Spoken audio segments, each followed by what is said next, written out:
So, have either of you ever been in the middle of a hit and run without actually hitting or running? Can't say that I have. No.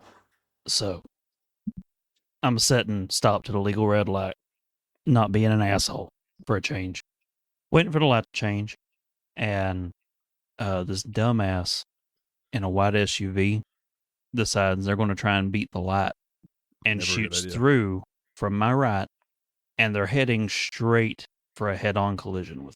They're moving so quick that I have enough time to tighten my beehole, and like I don't even get a oh shit out. I don't get a word out. I have enough time to think, oh god. And apparently I got his attention because right when this SUV is so close, I wouldn't have been able to fit my dick in between the two cars, which is pretty fucking close. Veers off and misses me. And then I watch in my side mirror as they overcorrect right up onto the median, shear off a fucking lap pole at the ground. I hear another thud and see water shooting 20 foot up in the air as they take out a fire hydrant. And that's when the lap pole fucking dum, dum, dum, dum, dum, in the middle of the fucking road. And they stop. And I'm thinking, son of a bitch. And then they floor it and take off down the road behind me. I'm like, that motherfucker. People standing everywhere at this point because they hear all the loud crashing. Right? I hop Yeah. out. Like people Yeah. coming out of businesses and shit. Like, what the fuck? I hop out. I break the cardinal rule. I talk to the cops. I call 911. I'm like, hey, I'm at this intersection. Dude just about ran into me, took out a light pole and a fire hydrant and kept going. So, props to the Boone Police Department. I had enough time to pull across the intersection and park in the parking lot right across from where I was at. And before I could get walked across the road, they were there. So they did not fuck around. And unluckily for Mr. Hit and Run, the intersection that he peeled off towards was full of construction workers who were changing out traffic lights, and traffic was stopped. So they picked him up on the exact same road down there, that intersection, on their way up to talk to me. God damn. Most So, unfortunate. so I get down there, I'm talking, everyone's talking to the cop lady, and they're like, come to find out, in the process, there was a car in the parking lot that he veered off towards that got damaged. I didn't see him hit the car. I think the fire hydrant hit the car.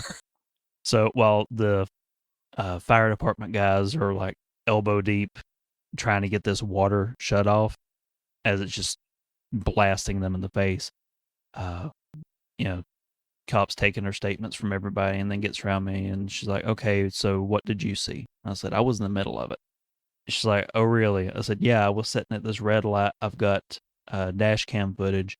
He come around, almost hit me in the front, veered off at the very last second, and then I watched him in the side mirror as he took out the lap pole and the fire hydrant. And whenever I start talking, she starts scribbling really hard. She's like, you got dash cam footage? I'm like, yeah, can you get that to me? So I give her the footage and stuff I have. She's like, he didn't hit your car. You sure he didn't hit your car? Because his insurance will have to pay if he hit your car. I'm like, no, lady, look, my car was fucked up beforehand. He didn't do this.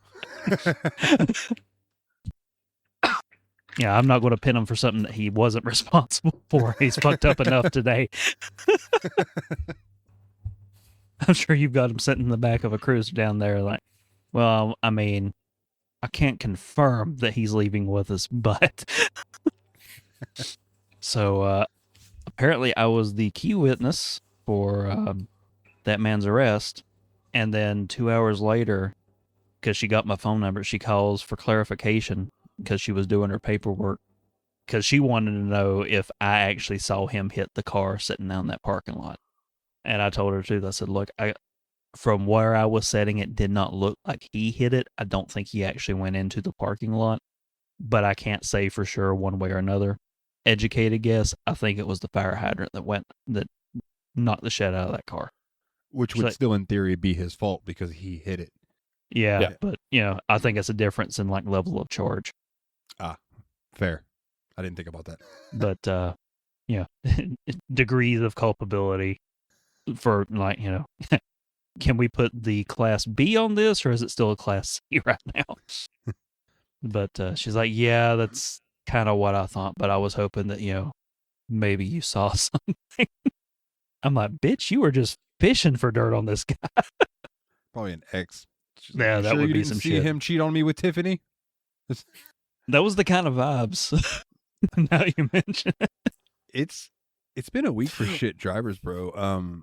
So last Monday, I don't think I told this on Steam Machine. If I did, I apologize. But last Monday we went out for a late Father's Day thing because I was off on Monday. I worked Sunday on Father's Day. So we go to Longhorn, and it was me and my mom and my dad, and we're going.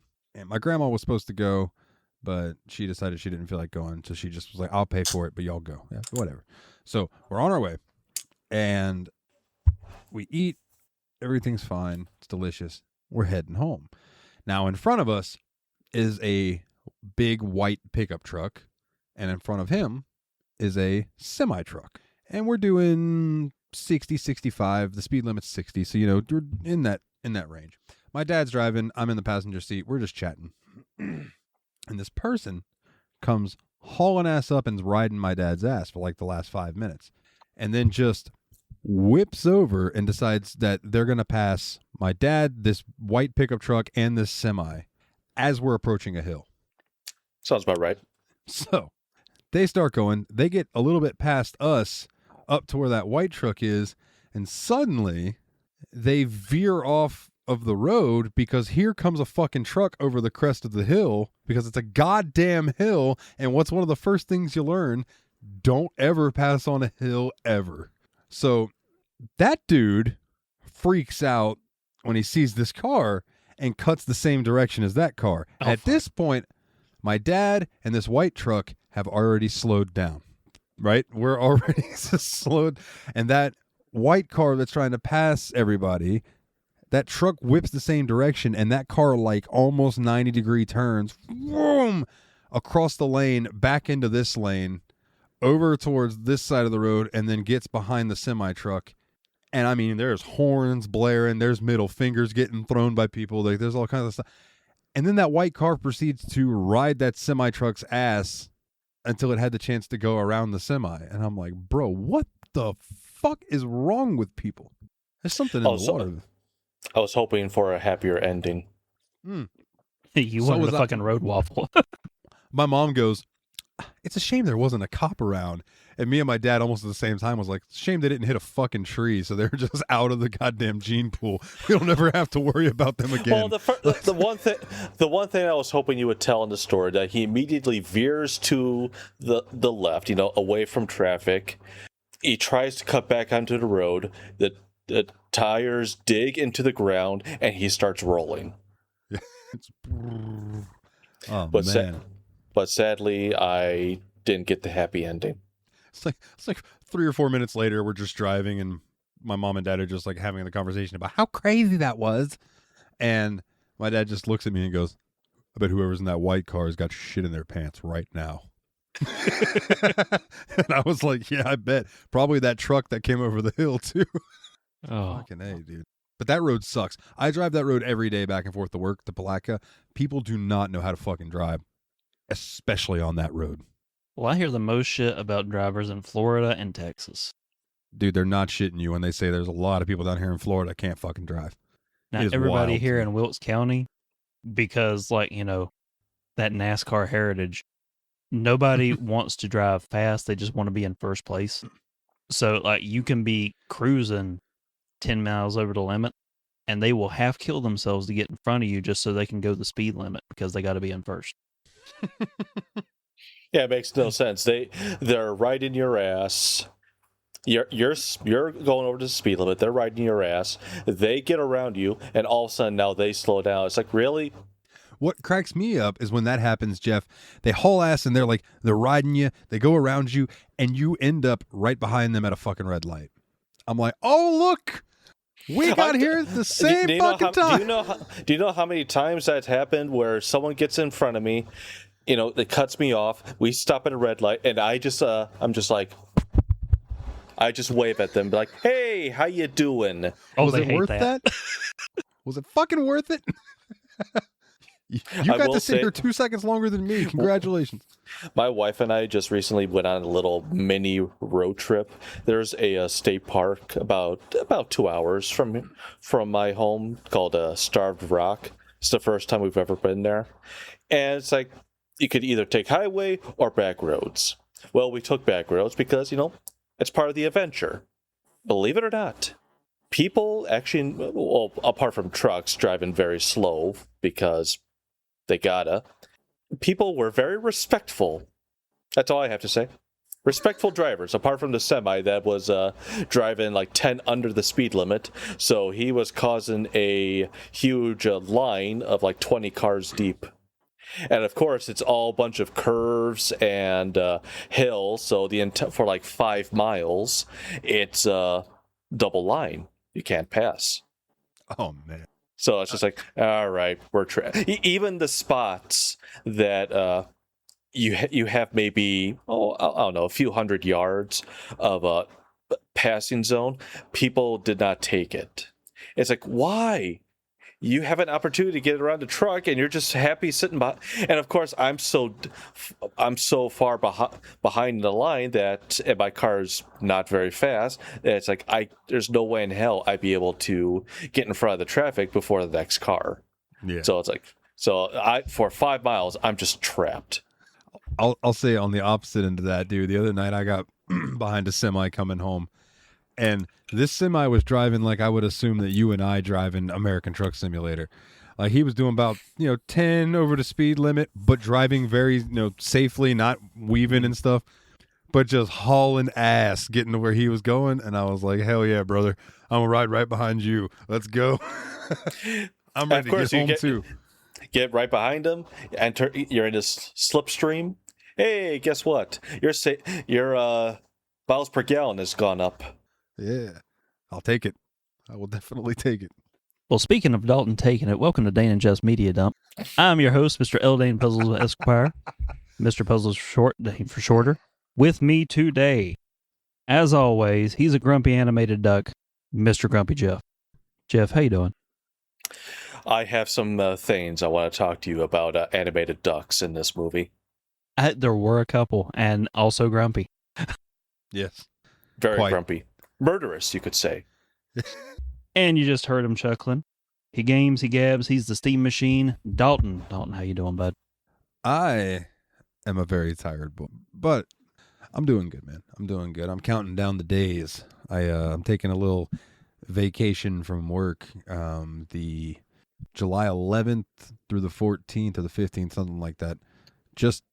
I just want days off. So I was like, let's just give me some days off. And they were like, yeah, we got you. And I'm getting paid for them. So just looking forward to that at the moment. That's what I'm up to. How much vacation time do you get in a year? So that I don't know. I will tell you that I've been there since October and I had 34 hours. So I don't know quite what that equals. I know I think they cap it at 80.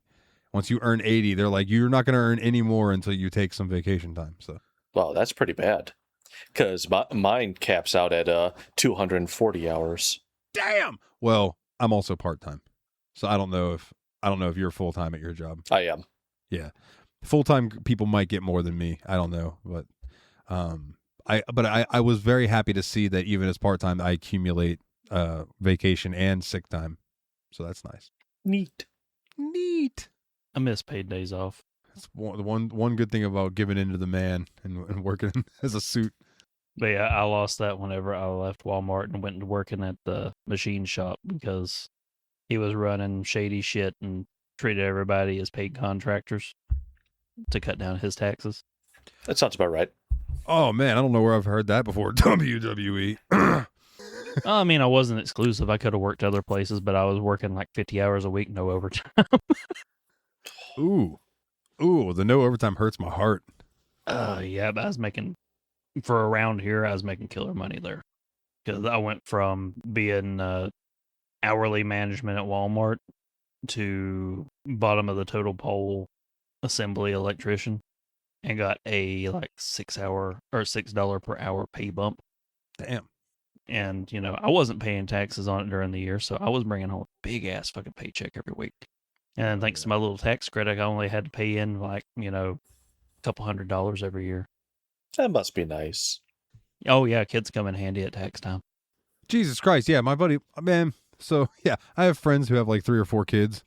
And I'd be like, at tax time, I'm like, oh, dude, I'm getting back $400. Wow, that's a lot. And my buddy Danny would be like, I'm getting 10 grand. I'm like, go fuck yourself, bro. Take your dick, stick it up your own ass. That's what I want you to do right now. Oh, quickly, I this is completely off topic, but I don't want to forget to tell you boys this, because you two and specifically I saved this story for. I'm at work, and this kid comes in. Obviously not going to give his name, patient confidentiality, all that stuff. Yada, yada, yada. Yes, that counts technically for where I work. Well, you said you're kind of like a pharmacy. Yeah, it's considered a pharmacy, a medical pharmacy. This kid comes in. I say kid. He's probably 20. That's kid to me now. A kid. Yeah. Congratulations, you're an old fuck. Yeah. Welcome to the club. Oh, my grays are Dane coming in nicely. Yeah. Dane and I are almost double his age. Oh, fuck. Yeah. I thought you meant me for a second. I was like, not quite, but then him. Yeah, that's true. Almost. Not quite, though. So anyway, this kid's like, just seems like erratic, like he's in a weird mood. And I was like, you all right, man? And he goes, yeah, man. It's just been a well, I know you didn't ask what happened, but can I just tell you what just happened to me? And I'm like thinking like something terrible has happened to this. I was like, yeah, dude. Like, you need to talk? Are you okay? He's like, yeah, man. I was in my car and I'm driving and I grabbed my drink and I took a sip of my drink and there was like a fucking bug in my drink and I swallowed it. And when I realized what it was, I fucking gagged and I threw up like fucking all over myself, dude. And I went, word? And he goes, man, it's just like, you just don't understand how fucking humiliating that is. I said, actually, brother, I do. I said, and if it makes you feel better, pause. Jeff being frozen like that's hilarious. Oh, I am frozen.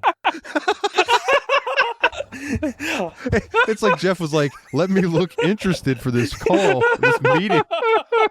I didn't even realize it. I screen capped that shit. Yeah, I was like, well, that's an emote right there if we can cut Jeff out. I'm going to leave it like that. So, anyway, so I told the kid, I'm like, if it makes you feel better, dude, at least it was a bug that caused you to throw up on yourself. I said, brother, when I did that, I was sitting at a red light, a car pulled up behind me, and I was so fucking high on drugs and needed to throw up that there was nothing else I could do but throw up on myself and then hope I can just drive through this and make it home. I was like, take the fact that it was a bug that gagged you and did that, dude, take that with a badge of honor. It was just a bug. I was like, mine was Roxy's. I don't think that made that kid feel any better, but like I was just trying to let him know. No, this is what you need to tell him. It's like, dude, just say no. The average, the amount of spiders that you eat in your sleep is 8. Crunchy. What you should have been like was, you think you had a bad date? Let me tell you what happened to my buddy. I'm on Frozen. He woke up with a dog sucking his dick. I forgot about that. There's an addendum to that I didn't mention. We discovered whenever I woke up to that Labradoodle mouth hug and started strangling the dog, apparently he pissed in the bed right there behind my leg. So, yeah, he... some kinky shit. I forgot what we called it. The Labradoodle mouth hug. Dude, t-shirts, they're forthcoming. I'm not joking.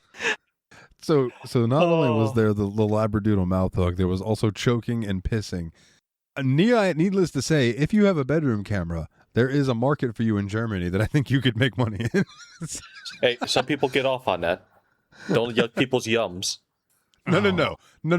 If it involves a dog and it's their yum, I'm going to yuck it. Let me just say that first and foremost. I'm just Pissing saying. and choking, have fun. But 40 years old, almost. I've had dogs most of my life.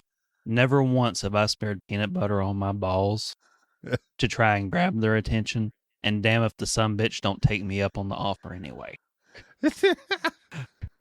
Oh, and my wife was very much not amused when I told her that we plan on selling Labradoodle mouth hug T-shirts.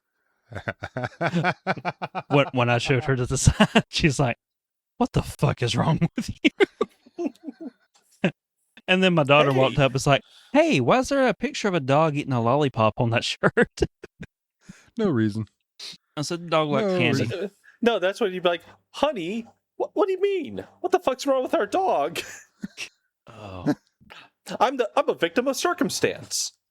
I tell you, that little sumbitch, he has been relegated to sleeping in the crate in the living room at night now. He has caused too many incidents. That's the only time he tried to, eat a dick while I was sleeping. But he's decided that since my side of the bed is no longer safe for him, that he's going to dance on top of my wife while she's trying to sleep. So after a solid week of her getting like 4 hours a night, she finally was like, "You win. Do what you need to do." So I drag his ass out, make him go to the bathroom, and then I'll lock him up in the fucking puppy jail every night. And I'm sleeping so much better. No more one eye open bullshit. Now that I know that my dick is safe. I mean, look, it's never fun to wake up with a dry dick, but it's not always fun to wake up with a wet one. Who's shitting my pants? Oh.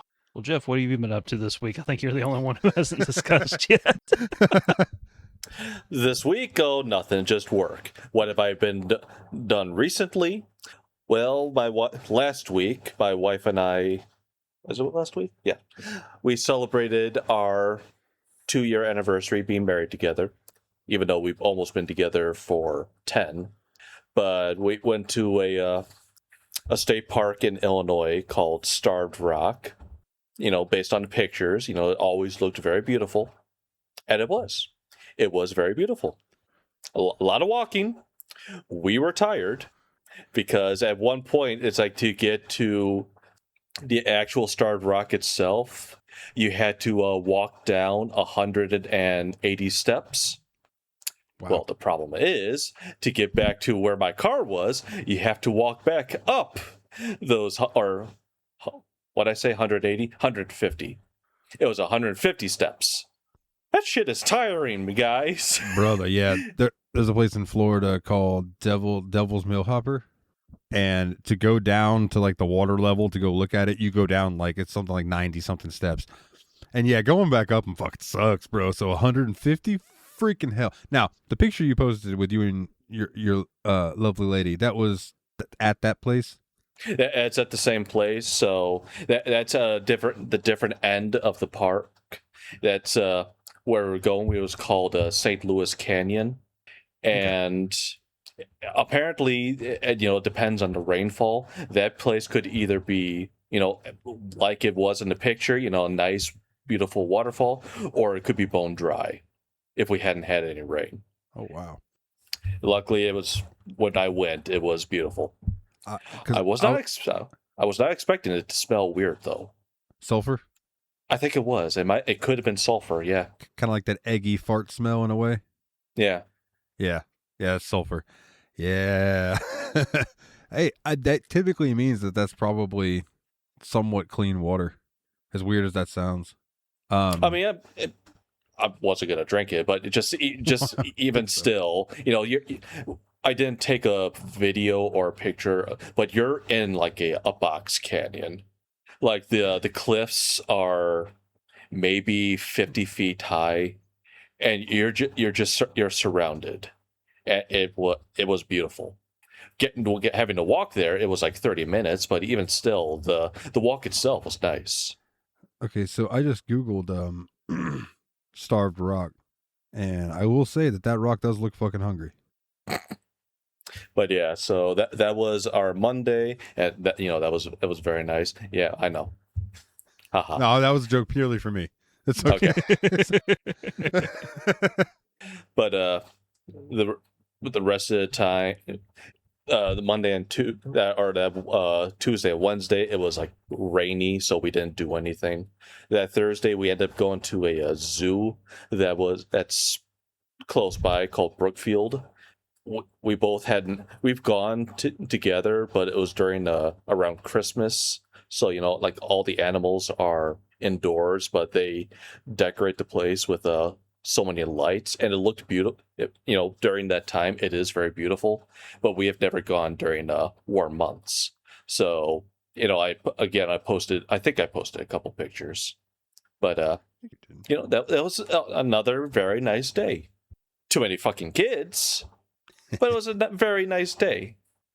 And then the rest of the time, just it was relaxing. That Father's Day, I went over to my parents' place, saw the family. It was a nice week to be off. Well, good man. And this week is just work. Work sucks. Yeah, I'm dreading that feeling after having the 4 days off in a row of being like, oh, now I have to go back to work and put up with people and their bullshit. No. Yeah, I fucking had 3 days off this week, sporadically, and I ain't looking forward to tomorrow. Yeah.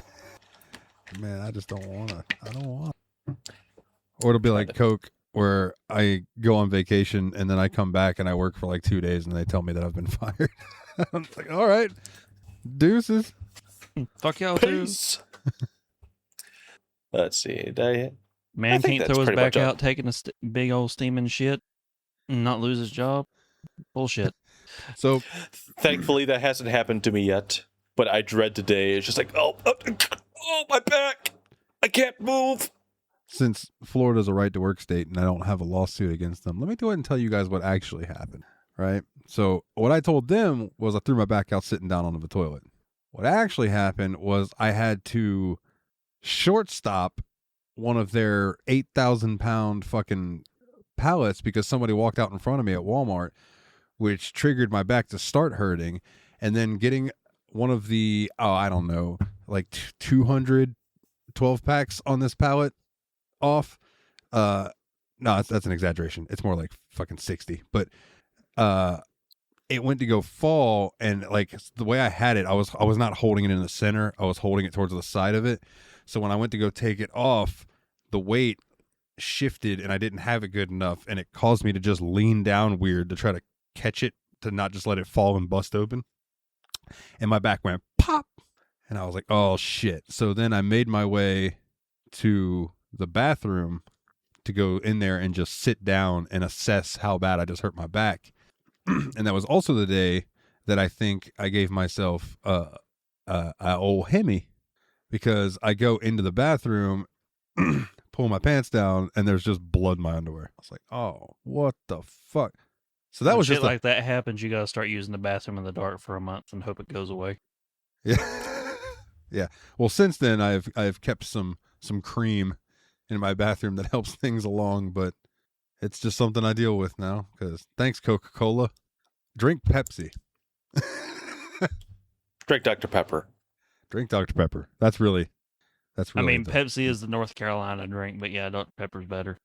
I will take Pepsi and Dr. Pepper. I bought Diet Coke today at the gas station just because I wanted, well, honestly, I'm the type of person that if there's somebody sitting there working the Pepsi cooler, I'm not going to be like, oh, excuse me, can I get by you and get no, I'm just going to grab something else. So I got Coke instead. And I just was like, man, I like Diet Pepsi better than I like Diet Coke.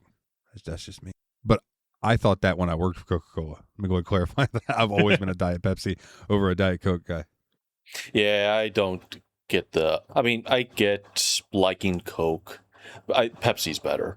Yeah. Hell, I think RC is better than both. RC is underrated. I had this conversation while working for Coke when I was talking with Tony. I said, if I had to work for somebody other than Coke, dude, I want to work for RC Cola. I want to work for Royal Crown. I said, because that would be like if you were a wrestler and it's like you could go work for WWE or WCW or ECW down here, the little tiny company that could. And it's like, I'm going to go for the little tiny company that could. I've got fucking ECW on the brain since that damn Paul Heyman interview you sent me the other day. That dude can weave a story, that's for sure.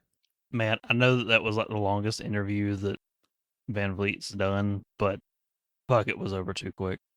I could have listened to them go for 5 hours and it would have felt like a 2-hour podcast. I completely agree.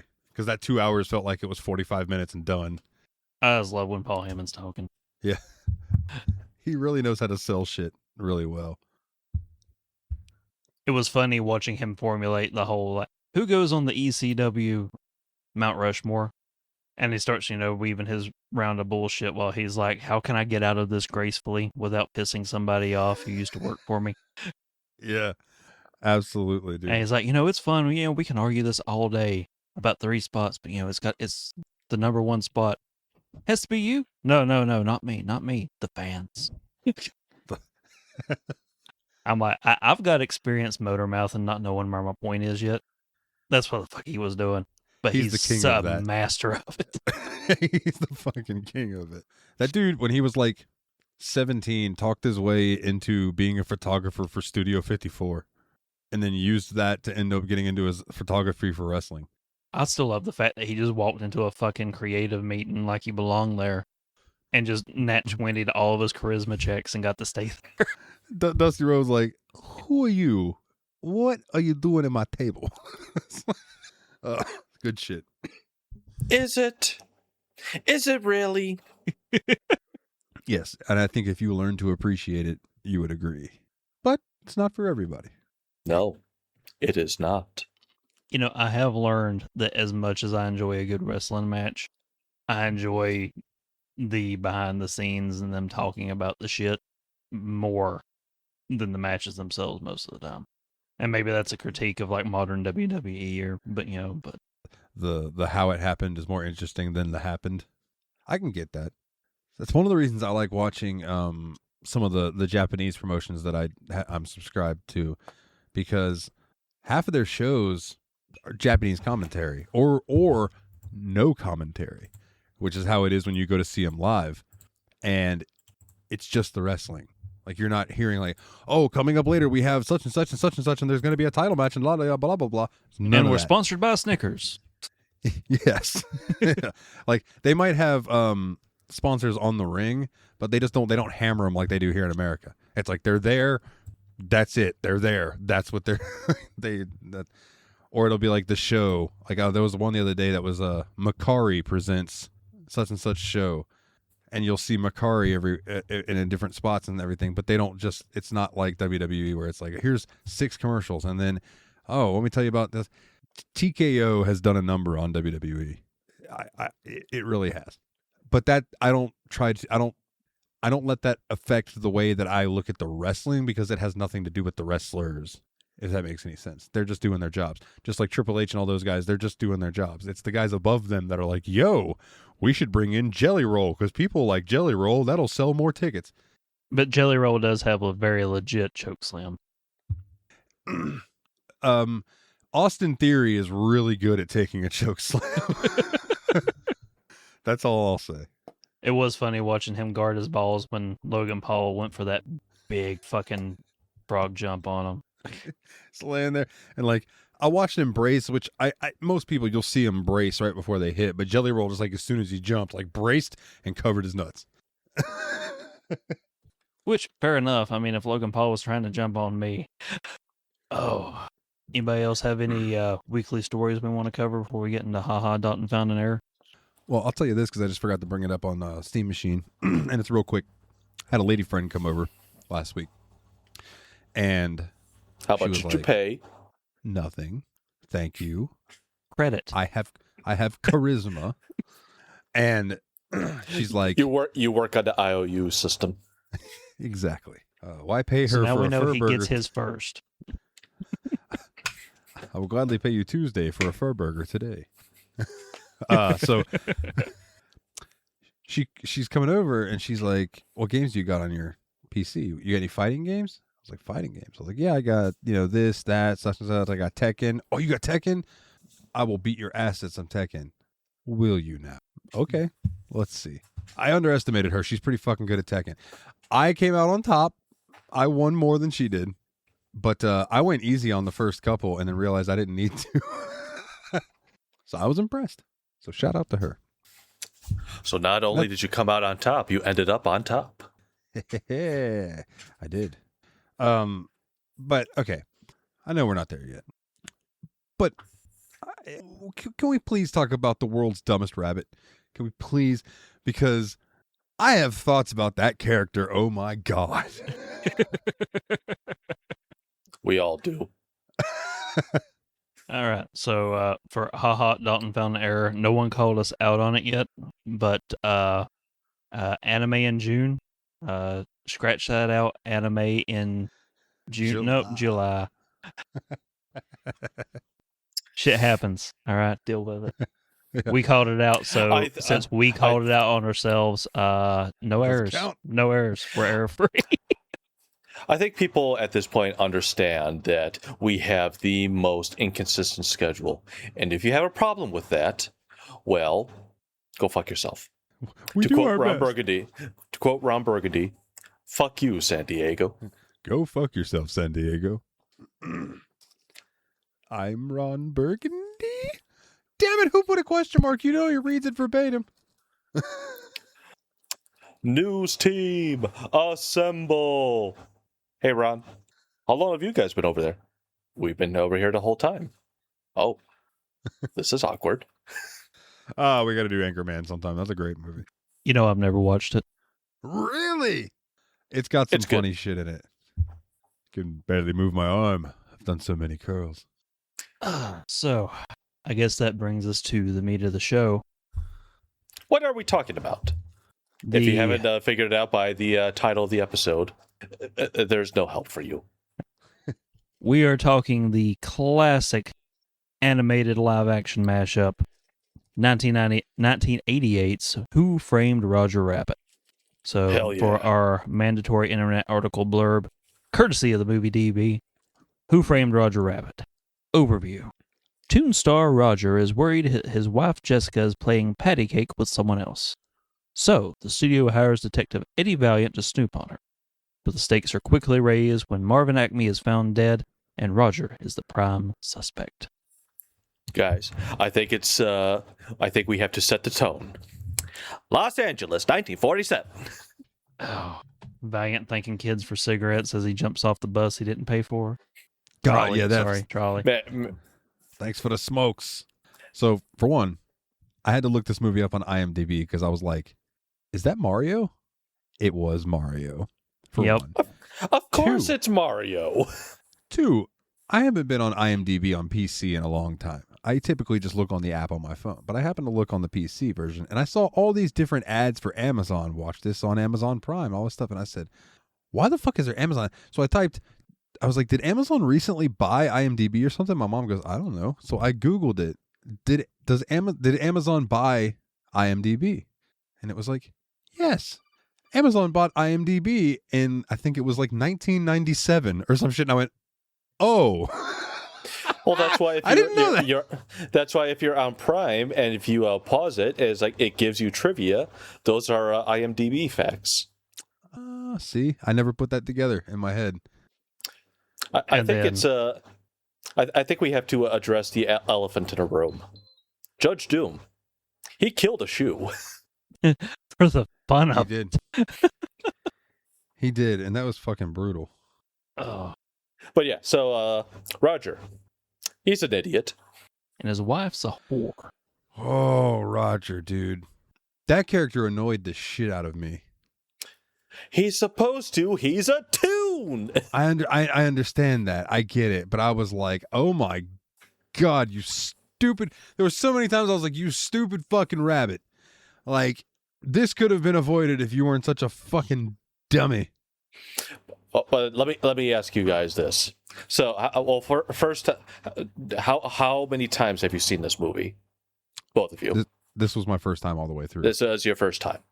Dane? I don't know how many times I've watched this fucking movie over the years. Yeah, same. Dalton, I'll ask you, since this is your first time watching, Yep. How many times did you have to remind yourself? Basically, Eddie is talking to no one. Those tunes are not there. I thought about that a couple times. I was like, it's pretty wild that he's, doing all of this to pretty much either green screens or there's just somebody there that gets edited out because of all the other things going on. So I didn't watch a making of, but I remember watching something very similar like a number of years ago. And they Bob Hoskins is talking about it's the one thing I remember from the making of. It's like he's just talking to the camera, just like during the interview, and he's just like, when I grabbed the rabbit like this, it's just like he grabbed him by the neck. That just cost me $20,000. And it's just like, yeah, that makes sense, because now the cartoonists now have to draw in Roger. There are so many times you're just watching this. I'm watching this movie. I'm just going, these things aren't there, but yet it's just done so amazingly done. They did do it really well. And considering that now modern day live action being supplemented by bukus and bukus of animation thrown in after the fact is the norm, they still haven't done it better. No. Yeah. I'd say this and Pete's Dragon. I've never seen Pete's Dragon. Oh, the OG Pete's Dragon from way back, like the 60s? Bro, it is. No, let me go ahead and say, I watched it as a kid. I guarantee it probably does not hold up, but it's cute. You know what I mean? It's a cute film. Sure. I get it. So this was your first time watching it all the way through, Dalton? Yes, it was. I gotta know, did you pay attention to the plot, or were you just vibing with it the whole time? I tried to follow the plot best I could, but I was more so just kind of enjoying the silliness of the entire thing, because the plot seemed very like, the rabbit did it, but there was actually this other guy, but no, it was actually this other dude. No, it was actually this other guy because he wants to build a freeway. No one said the stakes were high. Even though technically it's just like genocide. Yeah. So those are some pretty high stakes, but it's just like, you're willing to commit genocide just to build an auto. And basically it's Germany, 1945. I was going to say, they want to build the Autobahn. We must get them out of the way. Okay, Mickey, come. Move them out of the homes, put them in the camp. One of my kitties is with me. But hello, kitty. Judge Doom, most under-telegraphed villain of all time. Never saw that shit coming. Oh, Christopher Lloyd. No. Did you know? Well, it's obvious. I mean, the guy's name is Doom, and he murdered a shoe.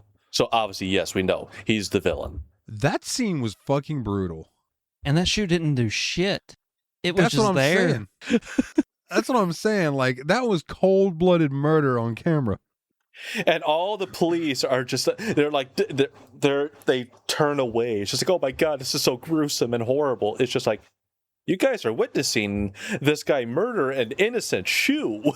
If you're fucking murdering a tune. A shoe voiced by Bart Simpson. That is correct. Yeah, I'm just making sure. Nancy Cartwright was the voice of that shoe. Old Bart Simpson died. You know, imagine a world where Roger Rabbit was made after The Simpsons debuted. And they're just in there somewhere. I could see that. Well, it's just like, I think that they also wanted to get Hanna-Barbera, but it's just like, there's just so many. Obviously, when you're thinking about it, it's just like, oh man, look at all these cartoons together. It's just like, hold on. Bob Hoskins is now sharing the screen with Mickey Mouse and Bugs Bunny. He is the least famous person in this moment. Yeah, that's fair. And you also have to remember that all these cartoons are voiced by their original characters. So Bugs is Mel Blanc, and Mickey is voiced by Wayne Allwine. I mean, I think that they even brought Betty Boop's voice actress out of retirement. Yes. Just for this movie. Mae Questel. I have Wikipedia up, so I am looking at all the voice actors. I was thrilled to see the scene where Donald Duck and Daffy are dueling pianos. Mm-hmm. And then just progressively getting more pissed at each other because they can't understand one another, which is fucking hilarious to me.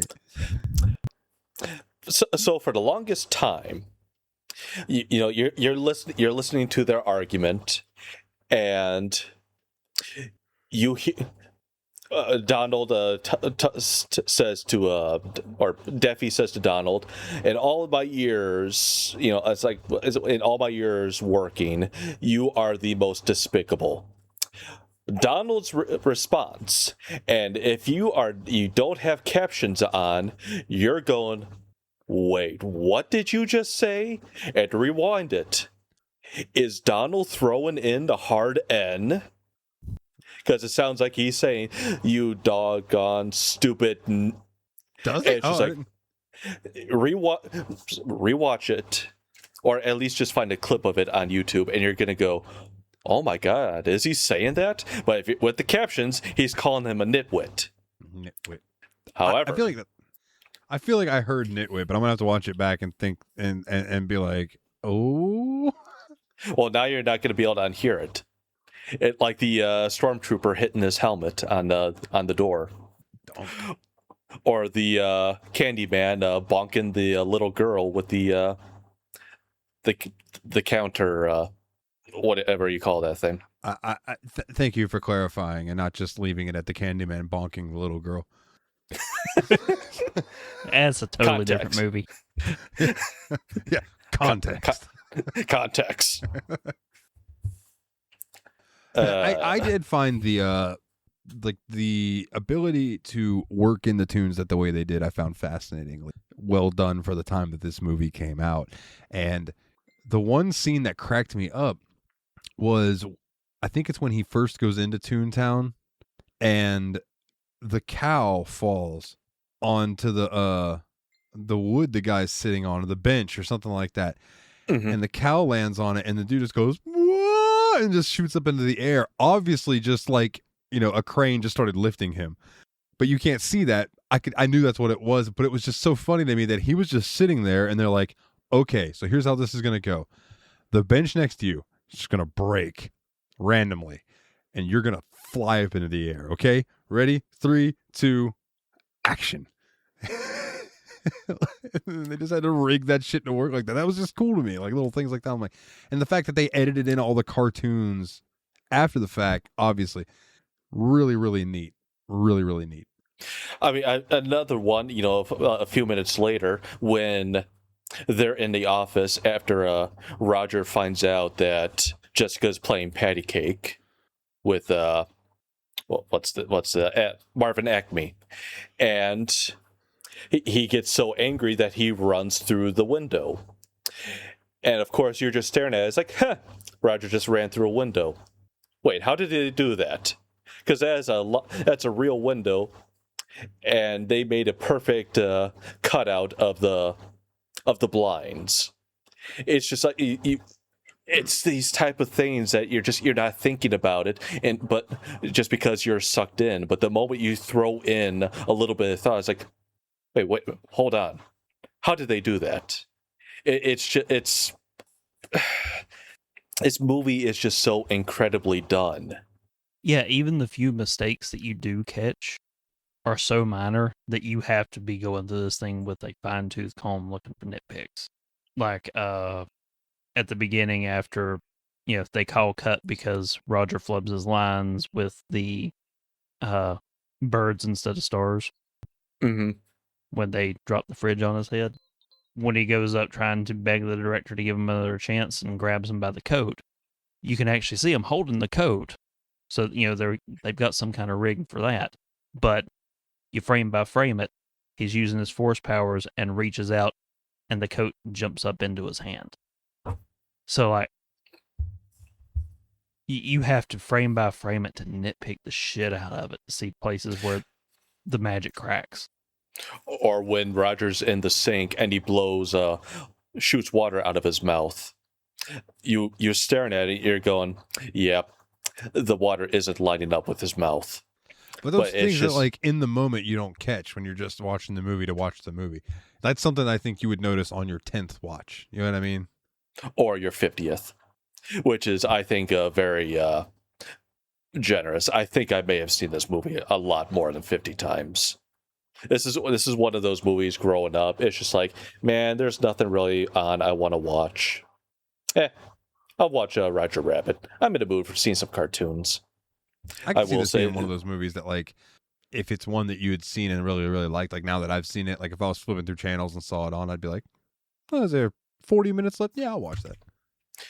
This movie, though, does have one of my favorite moments in cinema, and that's when this is the first night Eddie's back in his office. He's looking at the pictures, of him and Dolores, and he's laughing, and all of a sudden he stops and he just starts he just becomes super depressed because now he sees pictures of his brother. And then it just does a slow pan across the desk, and this is when I actually I took some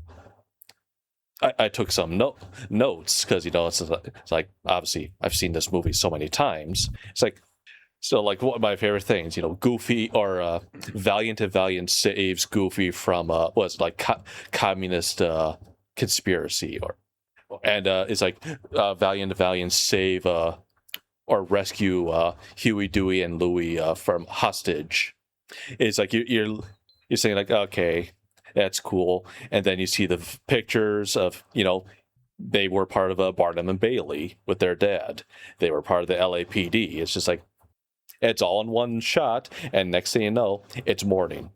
Yeah, like, to do all of that shit in one shot and know the things that they were having to do behind the scenes to change the lighting, alter the set while the camera's panning across this other stuff, beautifully telling you all the backstory you need to know about the two brothers and how close they were and the things they did together. It beautifully shot. One thing that did annoy me though, French dip, 50 cents. Apple pie, $1 or 10 cents. I was like, wow. Los Angeles, 1947. Gotta love those prices. If only. Yeah, for real, dude. It's like, And they were probably thinking, this shit's so high here in the city. And I will say, I did do a modern inflation of the $5,000 reward. It's now, $74,668.16. So, Roger, sorry, you're going into dip. that is fucking atrocious. Oh, man. Hell, that McDonald's employee didn't get that much for turning in Luigi. But actually, this is one thing I wanted to ask you guys. So, the weasels. There are five of them. They're the judge's henchmen, essentially. They are, their names. Was it Wheezy, Psycho, Greasy? Basically like darker names of the seven dwarves. Were there originally seven? Because you remember at one point, Doom says, "Do you remember what happened last time? You're going to laugh yourselves to death." Is he implying that two of them laughed themselves to death? It's a possibility. I didn't think about that, but Huh. It is a possibility. I never overthought that particular plot point. I was really watching this movie. Now, I got to say, this might just be me. Did either of you growing up, play Crash Bandicoot? Yeah. Okay. Whenever the weasels died and the ghosts came out of them and started floating up, my brain would just go, whoa! And I would just picture the ghost coming up out of Crash because it was same vibe. Absolute same vibe. I wonder if Crash guys liked that movie and thought, oh, that would be a fun way when you die to have his spirit come up like the ones in Who Framed Roger Rabbit. I mean, it's a possibility. I mean, who knows how much influence everything's came from this. I will say one funny thing I'd never noticed before. And, like I said, I've seen this movie so many times. I was finding all the Easter eggs.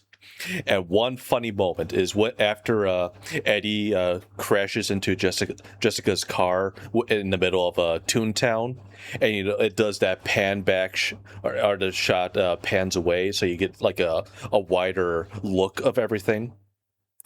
In the bottom right corner, you see Snow White helping the evil queen buy some apples. No shit, And I didn't catch that. I've never seen that before, and I watched it. Or she's like helping her into a produce stand, but right up front you see red apples. I'm going, ha, that's a funny joke. That's a good joke, yeah. That was a good one. Also, the tunnel that he goes through, it's the same tunnel in Back to the Future Part 2. Oh, no shit. Mm-hmm. Because both movies, Robert Zemeckis. So out of curiosity, did either of y'all, as kids, thoroughly believe Roger Rabbit was not unique to this movie? I thought figured he was from something. I thought he was unique to this movie. Growing up, I thoroughly believed that he had his own cartoon, and there are like 3 fully animated shorts that they made featuring Roger Rabbit and Baby Herman. When I was a kid, I thoroughly believed that Roger Rabbit had his own cartoon at some point. I did not think that this movie was the origin of Roger Rabbit. Whoa. What do you mean, me and Mr. Baby Herman? We have not even talked about how fucking Roger talks. That's how he talks. Oh, well, hello there. Please, no worries. I know If you I can't do it. No worries. If you think Roger's obnoxious, behind the scenes, the voice actor was on set reading his lines in character, and he was a method actor. He was dressed like Roger Rabbit on set, just off screen, and he was a pain in everyone's dick the entire time. He sounds like, there's another guy he sounds like that I've heard, Dane. You were part of the View Askew universe. Did you ever listen to Hollywood Babylon? Okay, Ralph Garman used to do a voice that sounded like, oh, don't you know? Like that. And like, that's the way, like, it's the same. I wonder if that's, hold on. Who did his voice? Let me see. Roger or the Charles Fleischer. Yeah. Okay, I don't think that's the same guy that I'm thinking of, but oh, well, maybe. In any case, I couldn't help but think of Ralph Garman the entire time that I was watching this movie. I was just picturing Ralph Garman in studio doing the voice, making fun of the one guy, but doing that as Roger's voice.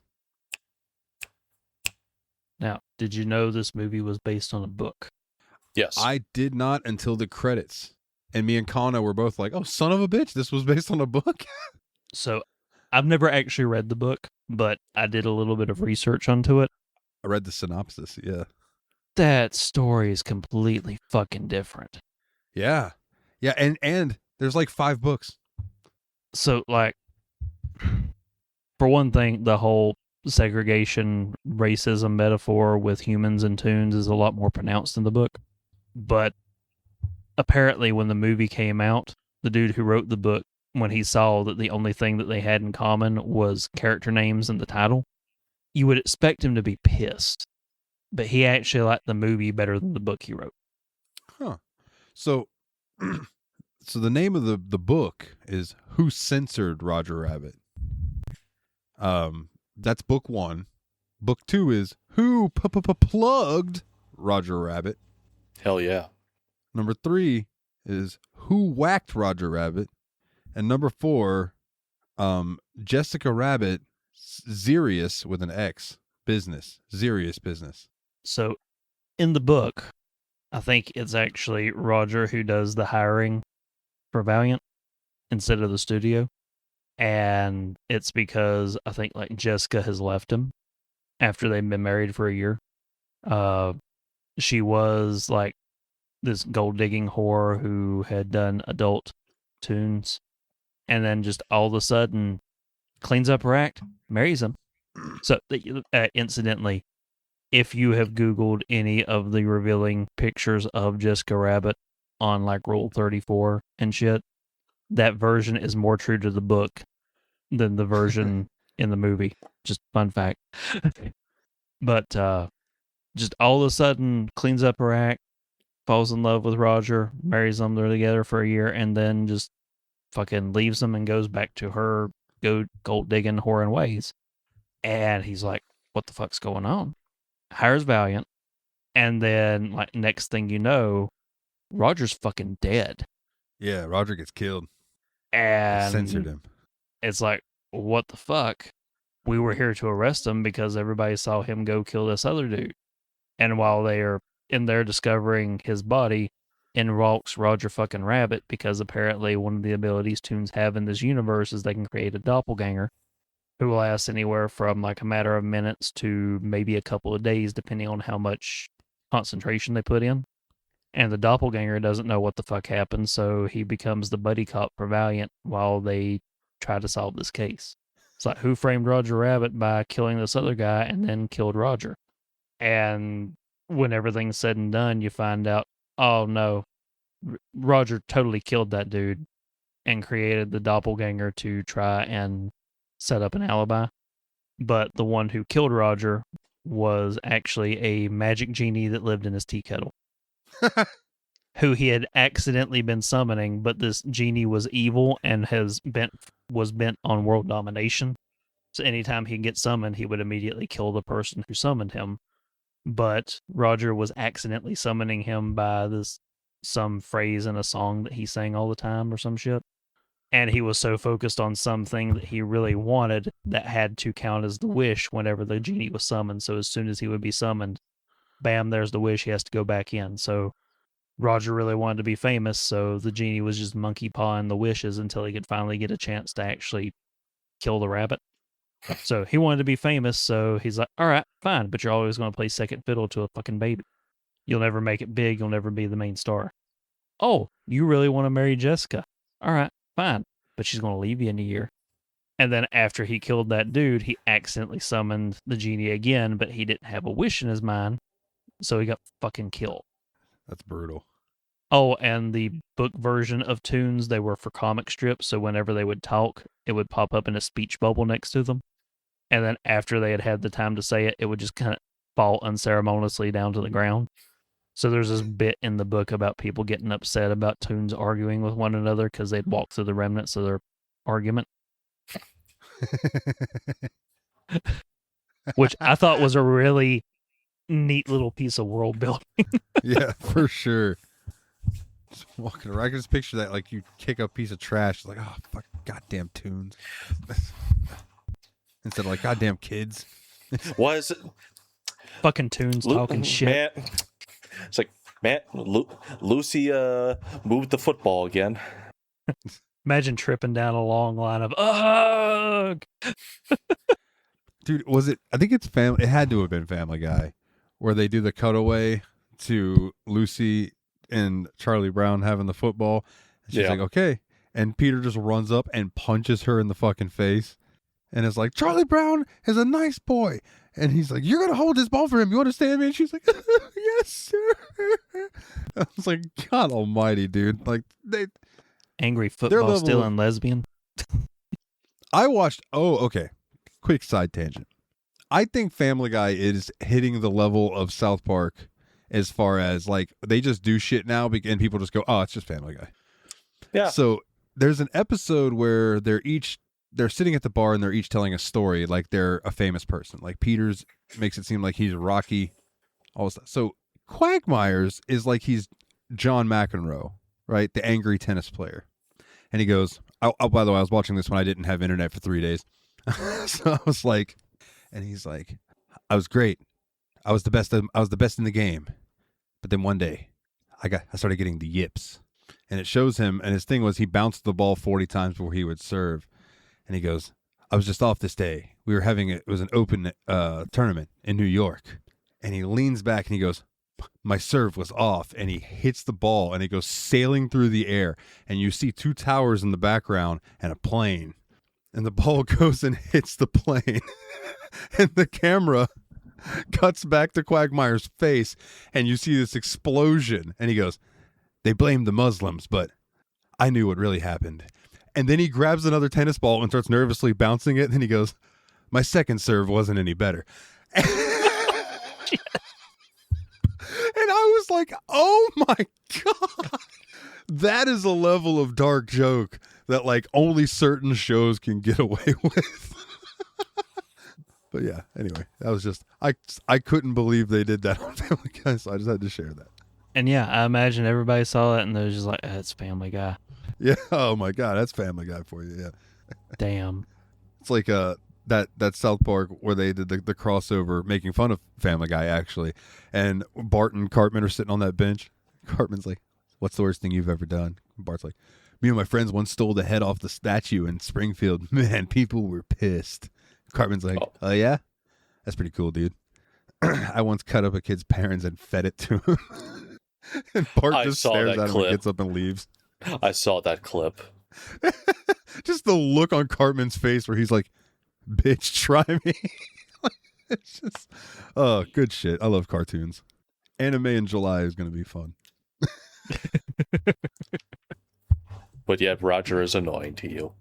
It's only because he was just making so many stupid decisions.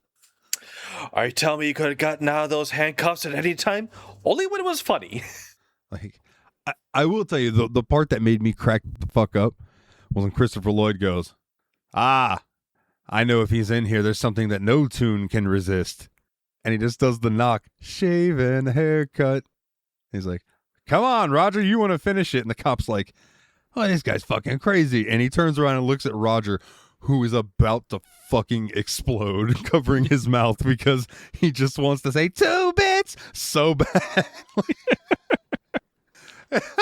Oh God, yeah, that was great. That one made me chuckle hard. So I have to ask you, did you know that Doom was the tune that killed Eddie's brother? I had a feeling that he at least had something to do with it. The fact that he was a tune, I didn't see that coming. But I almost assumed that it would come out that like maybe he hired the tune that killed his brother. But if you pay attention, you'll see that we know that he's developed, but you'll understand that there's something off about him. One, every time you do like a close look on his face, you never see him blink. Two, every time they had a fan blowing on Christopher Lloyd, so his cape is constantly like waving. Which I always thought it was a nice touch. Even though they're indoors inside the factory, when you first see him, you see his cape just blowing in the wind. It's like he's very animated. I will say, oh please no. I was gonna say, and the third thing, and one that I had never considered until this recent watch, when he slips on the ping pong balls, and you see him like he hears the weasels laughing, and he turns around staring at him, but he's holding his eye. I never considered. It's just like, oh, his fake eye is popping out, and he's trying. And the reason why he walks away is because he needs to pop it back in. I was going to comment on when he finally reveals the red eye, the crazy red eyes. That was probably the worst animation in the whole thing. No offense though, because I'm sure that was very hard to do over a moving person's face. You know what I mean?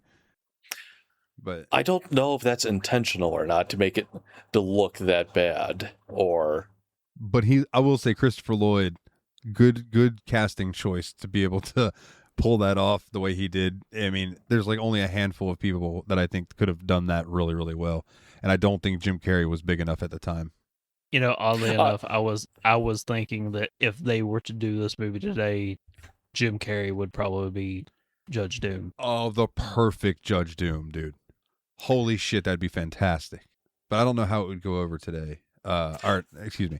I don't know how they would do it today, like what cartoons they would use, because I feel like copyright's gotten a lot stricter. I think they would just go along the Space Jam route, just because it might be easier to do.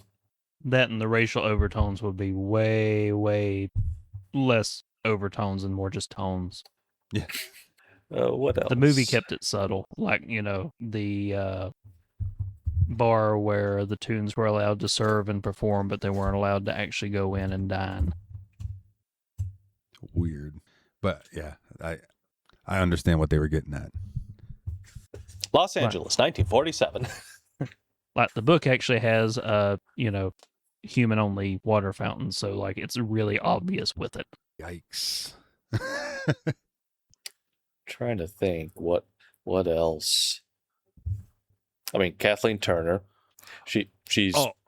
great as Jessica. I always thought she always had an amazing voice.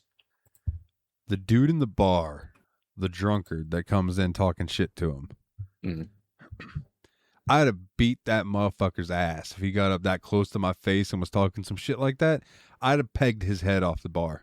That cop has more restraint, or the detective, excuse me, has more restraint than I do. I'm trying to think how recent would it have been that his brother was killed? Because it seemed like it hadn't been that long, even though his side of the desk is just covered in a thick layer of dust and cobwebs and shit. Yeah, and you still have to assume that the pain is still very fresh. The impression that I always got was that it was an old wound, but it was a deep one. Yeah, I kind of figured that if they were younger, and then judging by how old he was in the movie, I'd say that his brother probably died 10 to 20 years before this. Well, actually, that's one thing that I took note of, because they started Valiant and Valiant. You know, these are dates on the pictures, the photographs, in 1938. And the movie takes place in 1947. So, in less than 9 years. Within 9 years. As morbid as it is, too, the cobwebs and the dust and all that could have been for comedic effect in a way. Maybe comedic is not the word, but like just as a representation of it's been a while. Hyperbole. Thank you. It's been a while.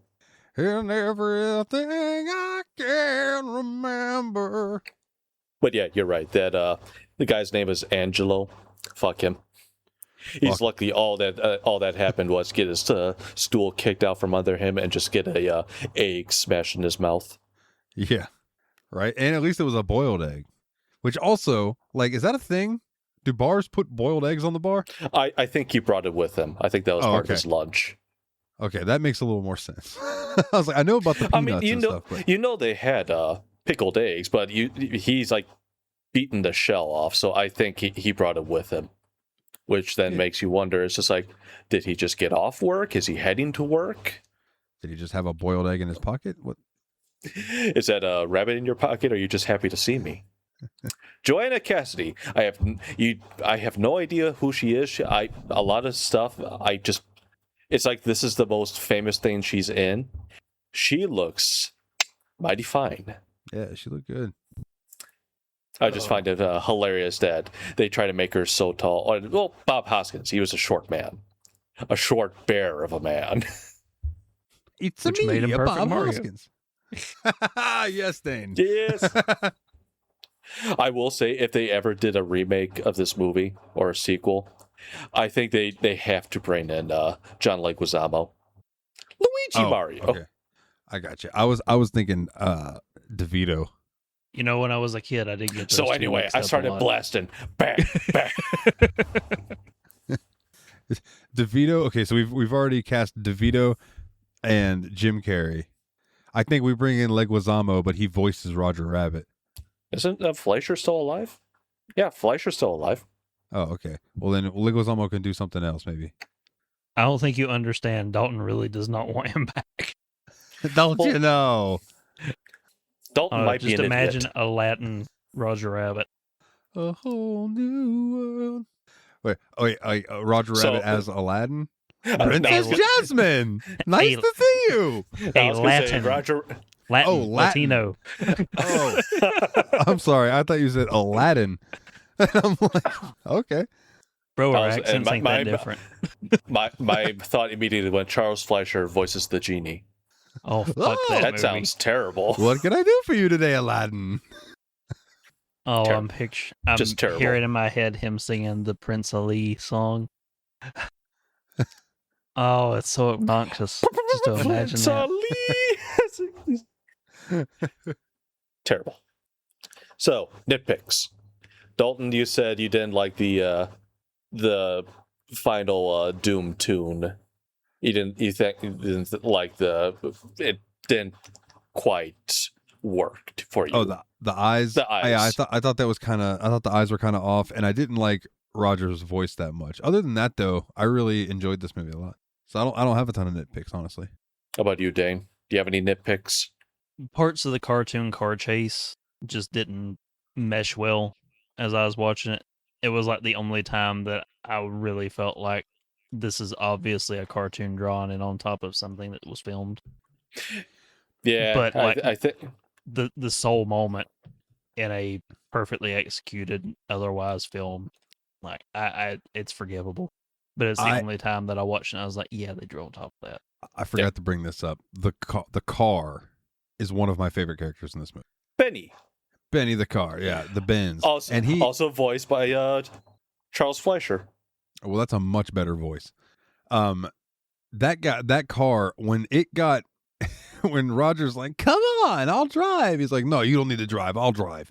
The last thing you need to do is drive. Looking at the car, and then the car gets into the car and then drives the car. It was just chef's kiss. Fantastic. And for some reason, after he wrecked and like his wheels were busted and he was missing teeth out of his grill, when I was a kid, that was just so visceral to me. I don't know why. It never occurred to me. It's just like, oh, he has flat tires now. Oh, it's because he just went through dip. It never occurred to me as a kid until like very recent. It's like, oh, he's one lucky car. So what about you, Jeff? Do you have a nitpick? I'm trying to think. I mean, you are right.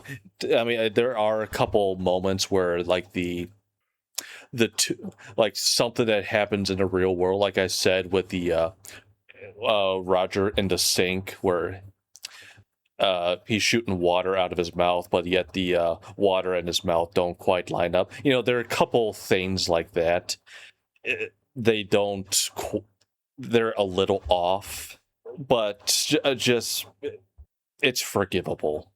Just because of everything we've seen after this, it's like no movie has done anything like this since, or if they have, it's nowhere near as good. It's not even close.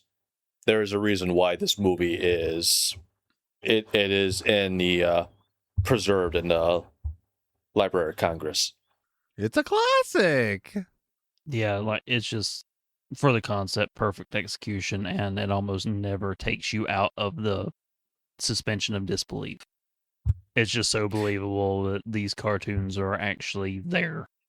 Yeah, I clearly think that's they couldn't be.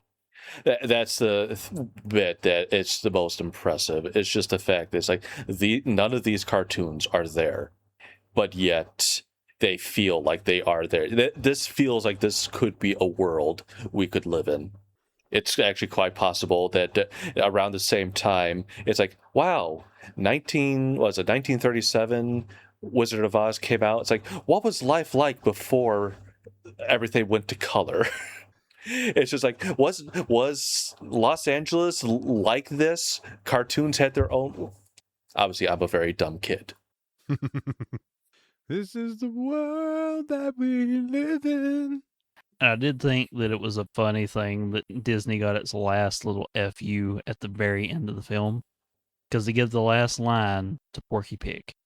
That's all, folks. Yeah. But the last cartoon on screen's Tinkerbell magicking in, ding, making him disappear and flying off. So Disney got the last frame of animation. Well, even Disney definitely had the more of the power in this movie over Warner Brothers, Merry Melodies, just because like even the scene with Mickey and Bugs, Mickey appears on screen first. I think that was part of the deal in the contract. It's like, yeah, we'll work with them, but we have some stipulations that need to be met, and that was one of them. Mickey had to show up first.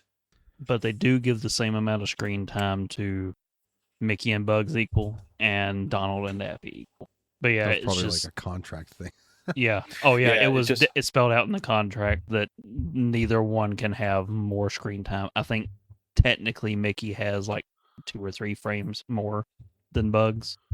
Yeah. But like measurable time, they're identical for all practical purposes. But yeah, man, the contracts for this movie. And they tried getting so many other cartoon companies to join it, but they just couldn't do it. Like, imagine if they'd gotten Hanna-Barbera. So not only would you have had Mickey and Bugs, it's like they throw in Tom and Jerry, the Flintstones, Scooby. This movie could have been even more insane. Like, instead of Benny the cab, they would have been driving the whatever the hell that stupid buggy car is with the face. Are you talking about Herbie? Not Herbie. Is it Herbie? No, not Herbie the Volkswagen. I was gonna say, don't hate on Herbie. I love Herbie. No, I'll talk amongst yourselves. I gotta look this up. The cart with the face. No, it's the red buggy that it's like a. Oh, fuck, I think I know the thing you're talking about, but I can't. It's not ringing a bell. I'm thinking of things with faces. I'm coming up with Thomas the Tank Engine, Lightning McQueen, Mater. If they remade this now, it would probably be Mater. Imagine them doing it now with the cartoons from our childhood. So it's fucking like Courage the Cowardly Dog and Ren and Stimpy. Like Powerpuff Girls flying around and shit. Yeah. Fighting the Rugrats. Just whooping some ass. Man, I'll never forget flipping through cable when we still had like cable. I don't know what my parents have now. I don't have it in my room, and seeing Boomerang. And on Boomerang was Powerpuff Girls. And I was like, oh. I think that was the day the first gray hair grew in. Kind of like the time I put on 96.9 The Eagle, your classic rock station. Up next, we have Under the Bridge by Red Hot Chili Peppers. Sometimes I feel... Oh, my God. It was just called Speed Buggy. Hold on. I'll take a picture and I'll show you what I'm talking about. Send it to chat because it's not ringing a bell for me. I'll tell you what fucked me up, though, was flipping on the classic rock channel and hearing Lithium. Fucking Nirvana. And I'm like, oh, man. All right, send chat. Oh, that fucking... Okay, I got you. Who in their right mind? Is that Shaggy, Velma, and Fred, but not? Probably. Because Fred's got black hair, Shaggy's got orange hair. Not Velma, I meant Daphne. Daphne's still a redhead. Interesting. They love to recycle their own designs. They were the laziest animators. Yeah, when they started doing the grim remakes of like Archie, what's that show? Talking about the cartoon or the live action one? The live action one. I know the cartoon Archie. Riverdale. Yeah. I'm glad they never did that with Scooby Doo, because I feel like they did. It's called the movies. Oh no! Like the movie still had the heart and the soul of Scooby Doo cartoons. I'm talking like fucking Fred's doing cocaine while Daphne's sucking his dick, and Velma's fucking on ADHD medicine, but she takes too much, and Scooby's a figment of Shaggy's imagination. Like that Velma cartoon for adults that they did, that they weren't allowed to actually have the dog in. Oh God, I forgot that's a thing. Oh, dude, I remember reading so much bad about that show. Like, everyone's review of that was, why does this exist? That show was designed to piss off everybody. And it pissed off everybody. That's why it canceled very quickly. I'll say, what, like 2 seasons it made it or something like that? Did it even last 2 seasons? I thought it was like 2 episodes. No, I'm pretty sure they got a full 2 seasons in. But yeah, like, yeah, I'll never watch it unless it comes up for this show. And Lord knows, if we ever get to the point where we're pulling from like that kind of stuff, we should probably hang it up. With all the good shit that's out there.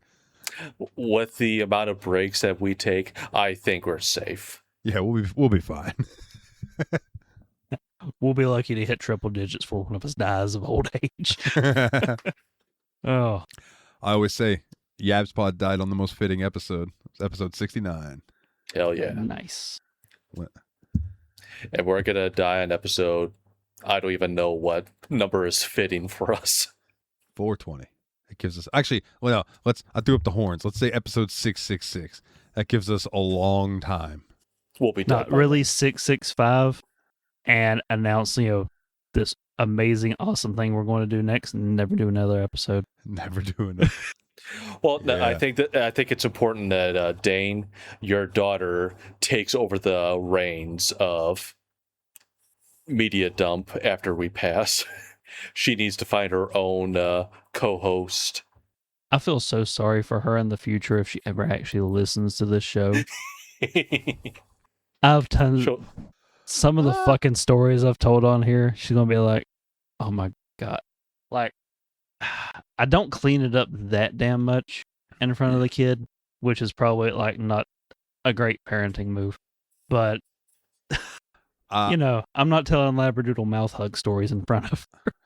I haven't gone back and listened to almost any, if not any at all, of Yab's Pod because I don't want to remember what I did. All I remember is I had said some wild shit on that show, and I'd like it to just stay there and just live there dead in that feed. There was a lot of wrestling talk.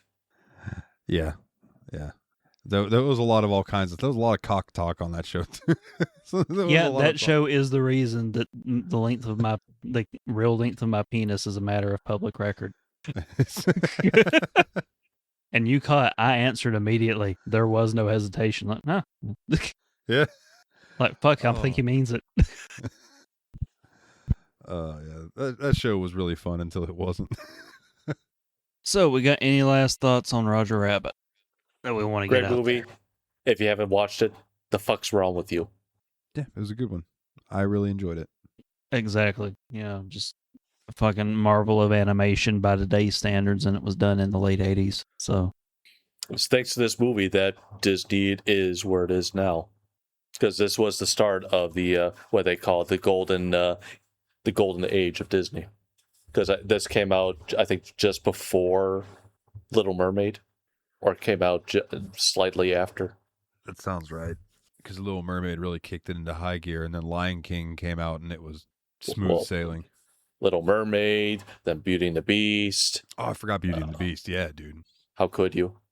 What a great movie. I think was it the first Disney first animated movie to win an Oscar? I think you're right. Was it for Be My Guest, or I could look it up, but you know what? Fuck it, I don't care. Great movie, yes. When I mentioned him earlier on Hollywood Babylon, Ralph Garman. Anytime he would bring up, or somebody would bring up, is it Tale as Old as Time? Is that the name of the song? No, but that's how it starts. Tale as old as time. The song from Beauty and the Beast. He would cry because he thinks that's such a beautiful song.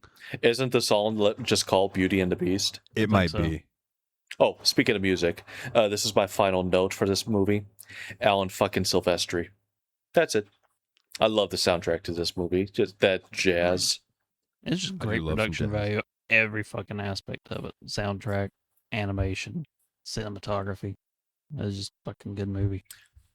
And just the fact that they got the voice actors for all the tunes.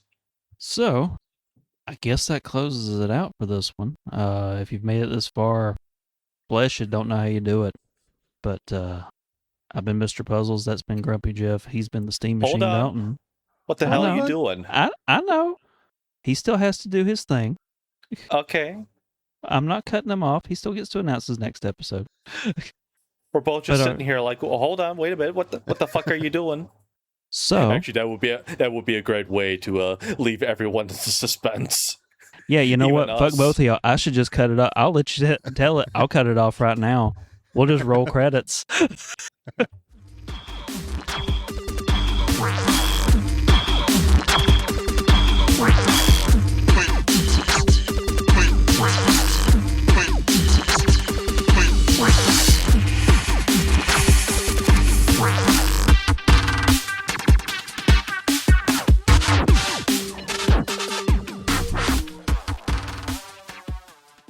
Maybe you'll get it in the stinger.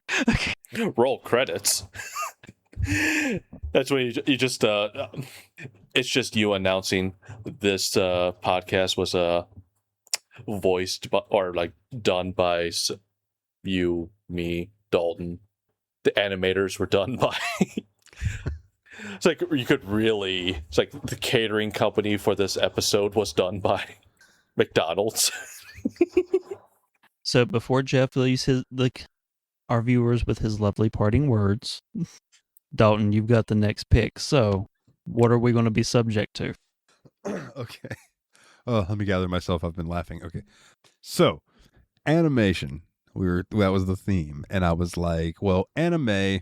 Okay, so let me think of an anime movie, and I'm like, I want to pick something that I've never seen, and then I'm like, oh man, wouldn't it be cool if I could find something that none of us have ever seen? So I started looking at movies that were very, highly regarded, and I found a movie from 2023 with a runtime of 2 hours and 2 minutes, so it's a little long. But with a 96% on to the tomato meter and a 98% on the popcorn meter, this is a movie called Suzume. Either of you heard of it? Obviously, with me and my lack of knowledge with anime, no. So I'll give you the Even though synopsis. it would be funny if I just like you with my knowledge of anime. Yes, I have. This sounds vaguely familiar. So it's regarded for having really, really good animation, but here's the synopsis. 17-year-old Suzume's journey begins in a quiet town in Kyushu when she encounters a young man who tells her, "I'm looking for a door." What Suzume finds is a single weathered door standing upright in the midst of ruins as though it was shielded from whatever catastrophe had struck. Seemingly drawn to its power, Suzume reaches for the knob. Doors begin to open one another across all of Japan, unleashing destruction upon anyone who is near. Suzume must close these portals to prevent further disaster. The stars, the sunset, the morning sky. Within that realm, it's as though all time had melted together and sky guided by these mysterious doors. Suzume's journey to close the doors is about to begin. I'm sorry, but when you started talking, the moment she reached for the knob, I'm immediately thinking, knob. See, That's while the you were porno reading version. that, I Googled this, and on the IMDb page, this actress photo brings up so many questions. It's just a chick. Okay. It looks like she's sitting in a running river of blood with white furniture behind her. I have best so not- many questions. It's best not to question it. Also, yes, I know the animated porn it's hentai, right? Hentai, yeah. That's the hentai version of this movie. She reached for the knob. But so this is available on Netflix for listeners if you want to watch as well. It's also available to rent on Prime, and I believe it's also available on Crunchyroll. But I will also be screening it next weekend in the Discord. We can have the debate if we want to do sub or dub, because I have both. The version that I acquired has the ability to switch between dub and then English and then Japanese, but then also switch your subtitles to whatever you need. So it's pretty cool. So yeah, hopefully this is gonna be a good one. I don't know, and that's one of the things that I like about it is this is something that we all get to experience for the first time, unless Dane has randomly watched this with his child.